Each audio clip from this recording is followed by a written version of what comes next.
जी हाँ दोस्तों, बात करेंगे इस वक्त की सबसे बड़ी खबर में। बात करेंगे पहली और सबसे बड़ी खबर में। एनडीए की जीत पर आरजेडी ने लगाया धांधली और ईवीएम हैक का आरोप। कहा, बिहार विधानसभा चुनाव में हम जीत रहे थे, फिर एनडीए कैसे जीत गई। वहीं बढ़ते हैं दूसरी और सबसे बड़ी खबर में। बिहार के नहीं बनेंगे नीतीश कुमार मुख्यमंत्री। पीएम नरेंद्र मोदी ने गिरिराज सिंह को बिहार के मुख्यमंत्री बनाने के लिए जेपी नड्डा को लिखी चिट्ठी। वहीं बढ़ते हैं तीसरी और सबसे बड़ी खबर में। 119 सीटों की लिस्ट सामने रख आरजेडी ने लगाया आरोप। महागठबंधन उम्मीदवार जीते पर सीएम हाउस से हो रहे हैं खेल।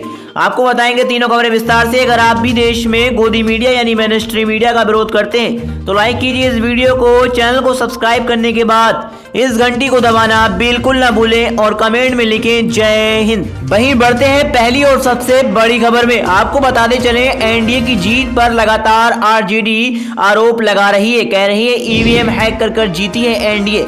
दरअसल आपको बताते चले, आरजेडी ने लगातार 2-3 ट्वीट किए जिसमें एनडीए पर आरोप लगाया है कि बिहार में एनडीए ईवीएम हैक कर जीती है। दरअसल आपको बताते चले, पहले ट्वीट में आरजेडी ने लिखा, हिलसा विधानसभा क्षेत्र से राजद प्रत्याशी शक्ति सिंह को निर्वाचन अधिकारी ने 547 वोट से विजय घोषित कर दिया था। सर्टिफिकेट लेने के लिए इंतजार करने को कहा। सीएम आवास से आरओ को फोन आता है, फिर अचानक अधिकारी कहते हैं कि पोस्टल बैलेट रद्द होने के कारण आप 13 वोट से हार गए। वहीं आपको बताते चलें, दूसरे ट्वीट में आरजेडी ने लिखा, मुंगेर विधानसभा से जबरदस्ती राजद उम्मीदवार के पोस्टल बैलेट को रद्द किया गया और ईवीएम की गणना भी नहीं की। वहीं आपको बताते चलें, तीसरे ट्वीट में इमरान प्रताप वाली ने लिखा, किशनगंज से कांग्रेस प्रत्याशी 1266 वोट से जीत चुके थे। भाजपा प्रत्याशी भी घर चली गई थी। अब भाजपा प्रत्याशी और समर्थक वापस हंगामा करने लगे और अधिकारी कांग्रेस के जीते हुए प्रत्याशी को प्रमाण पत्र न देकर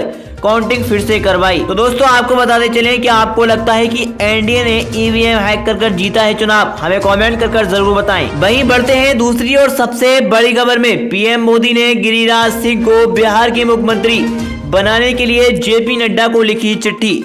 दरअसल आपको बताते चलें, बिहार विधानसभा चुनाव 2020 का परिणाम आ गया है। इस चुनाव में भाजपा को पिछले चुनाव की तुलना में इस चुनाव में बढ़त मिली है। इस बीच पीएम नरेंद्र मोदी द्वारा भारतीय जनता पार्टी भाजपा अध्यक्ष जेपी नड्डा को लिखा गया कथित तौर पर एक पत्र सोशल मीडिया पर बहुत तेजी से वायरल हो रहा है। इस पत्र को साझा कर सोशल मीडिया पर यह दावा किया जा रहा है कि पीएम नरेंद्र मोदी ने गिरिराज सिंह को बिहार के सीएम बनाने की मांग जेपी नड्डा से की है। वहीं बढ़ते हैं तीसरी और सबसे बड़ी खबर में। 119 सीटों की लिस्ट सामने रख आरजेडी ने लगाया आरोप। महागठबंधन उम्मीदवार जीते पर सीएम हाउस में हुआ गड़बड़ी। दरअसल आपको बताते चलें, बिहार विधानसभा चुनाव में एनडीए जीत चुकी है। मतगणना के बीच आरजेडी ने नीतीश सरकार पर लगाए आरोप।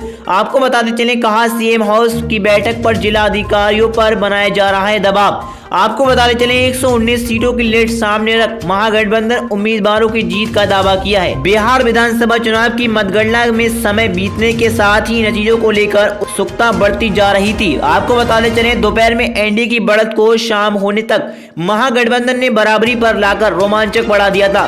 रात 9 बजे तक चुनाव आयोग की तरफ से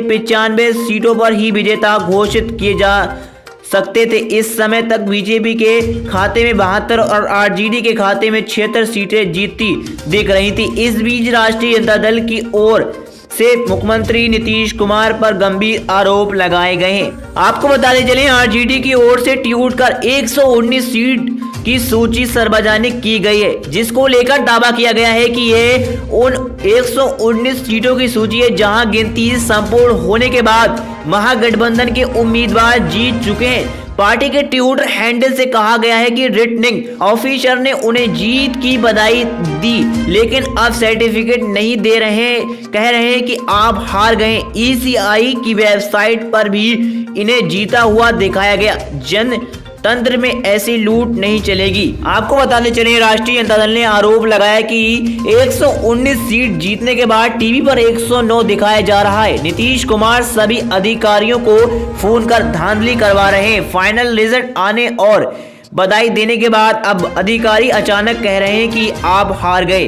तो दोस्तों आपको क्या लगता है कि बिहार में आरजेडी को हराया गया है और ईवीएम हैक किए गए? हमें कमेंट कर जरूर बताएं। इस वीडियो को अपने दोस्तों में शेयर करें और लाइक करें।